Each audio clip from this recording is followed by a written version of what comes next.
Okay, let's get started. Hi, I'm Bill, and if this is the first time dropping into my channel, welcome. So today is April 5th, 2022. I'm out here at Goat Mountain Astronomical Research Station in Landers, California. I've got my Zenastar 61 Mod 2, and attached to it is my new ASI533MC Pro one-shot color camera. So I'm going to try an image M101. It's a real small target with the Zenastar 61, but it should enable me to get some light to hit the sensor and work out any bugs that I might have. So I'm pretty excited. And so during the course of the night, what I hope to do is show you some screenshots or some video of Nina.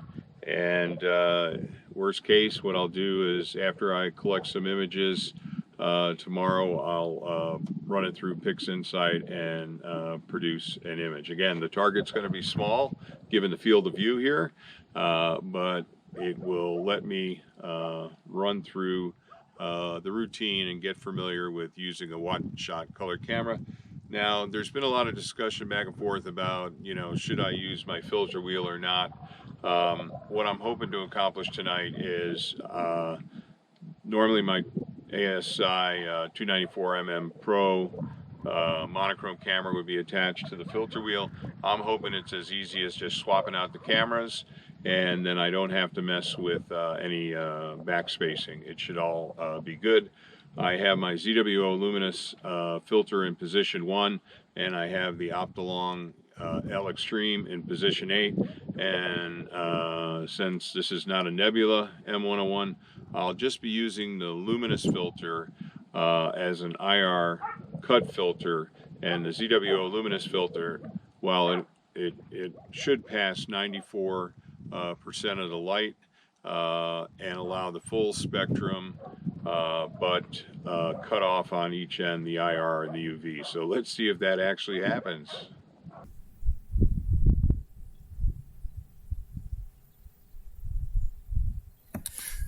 Okay, this is what got me last year when I was doing the Andromeda Galaxy. I didn't have the filters in the correct position, so here I'm just confirming that I have my filters in the correct position. And for tonight with the 533, I'm going to use the luminous filter in position 1. So I think this makes sense here. Let's go over to the filter wheel.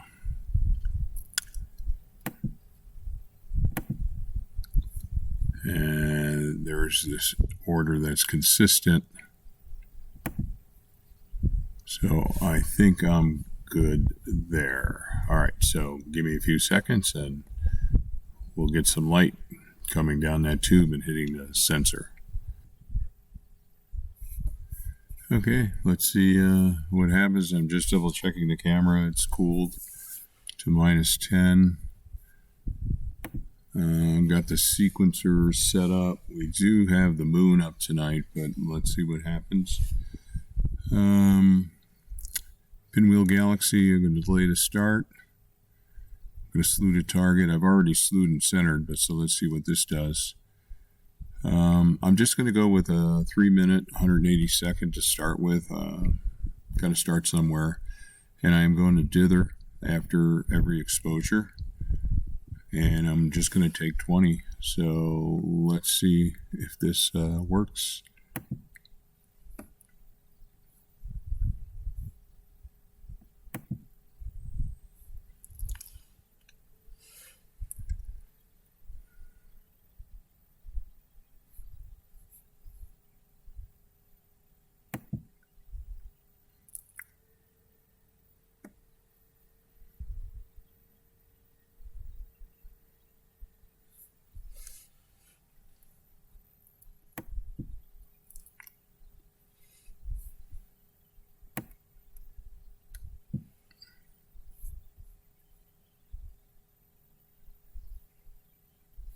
Okay, let's see what happens on autofocus.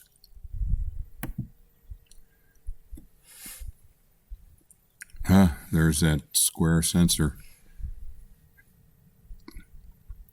First time I saw images with it, I said, you know, there was something about it that I liked. All right, I think we're going with this.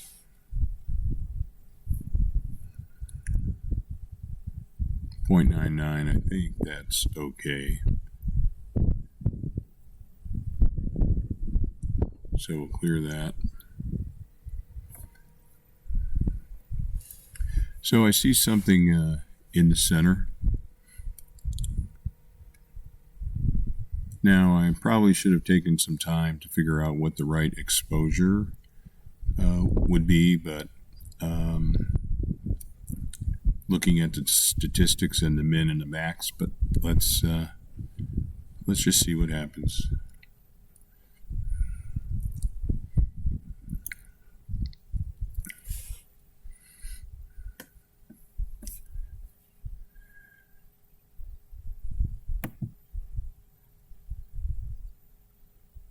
And yeah, it'll be interesting to see. I think, you know, maybe the wind is going to impact my guiding a little bit, but you know, we'll sort this all out as we go along.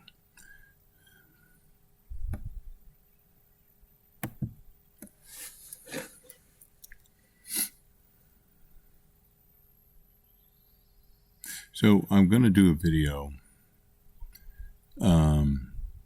probably titled something like Dark Skies Matter. I learned some information recently.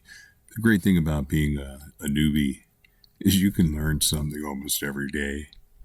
But I learned something that was really interesting on the importance of dark sight.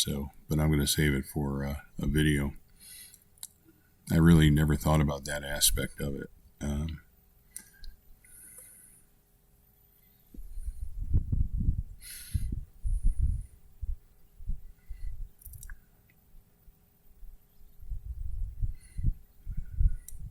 You know, it's really not the right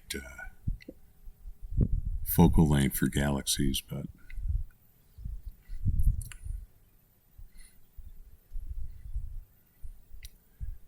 I was anxious to come out and run some light, some photons through the tube and see what the sensor, you know, if I can discern anything. And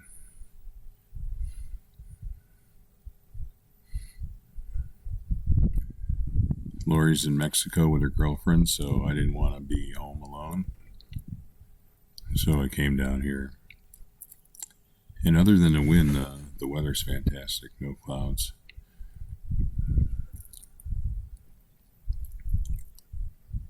I did just register. Oh, here we go.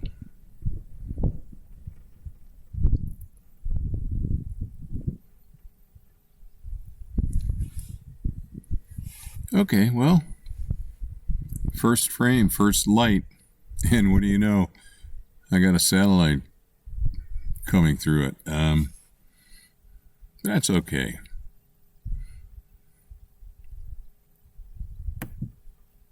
So I'm pretty far to the left.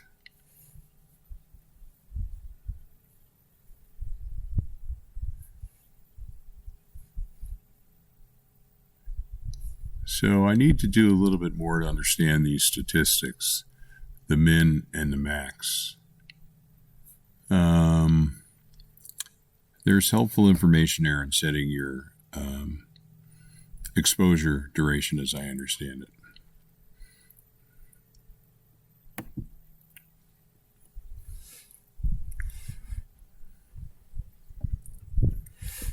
All right, well, that's the first light hitting the sensor, and I don't know. I have this set up for meridian flip. I don't know. The target's available for quite a few hours tonight, so I'll I'll image probably. I think I can go to. Let's see in the framing. looks like at least past 3 o'clock in the morning. And then I'm going to need to take flats, and I'll need to take some bias and dark, spill the dark library for 180 seconds at -10 on the camera cooling in that. So, and I have my flat master, yeah, 150. So that's one thing about doing a one-shot color camera. Flats become a bit easier, I would think. Instead of having to take them for a range of filters, I'm basically just taking it for one filter in a sense. And again, I'm using my luminous because I understood I had to cut the IR and the UV out, and the ZWO luminous filter says it does that, and it still passes 94% of the full spectrum of light that we're looking to capture. So maybe I can improve that filter and get one that passes more light, but we'll see what that looks like. And let's see if I can zoom in a little bit here. Let's go 1:1. Okay, so we gotta go.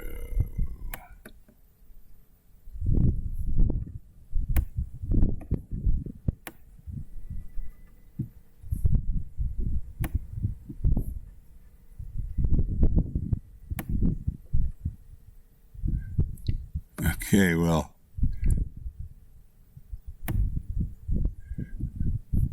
maybe if things go well this year, I can get a new telescope for galaxy season next year. And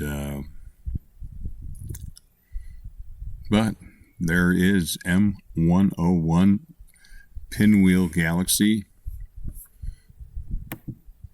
as seen through a William Optics Zenithstar Z61 Mod 2 using a luminous filter and a ZWO ASI533MC Pro one-shot color camera. So, all right. I'll probably do some closing towards the end of the night, and then I'll put this together and put it up as a video. And I think tomorrow in the downtime, while I'm here, I'll look to run these through PixInsight and see what I can see. Again, it's very small, but it's there. So, all right, so far so good. And I'll bolt on some kind of closing to this part. So don't go away. There'll be something additional. All right. Clear skies, but this is not the end.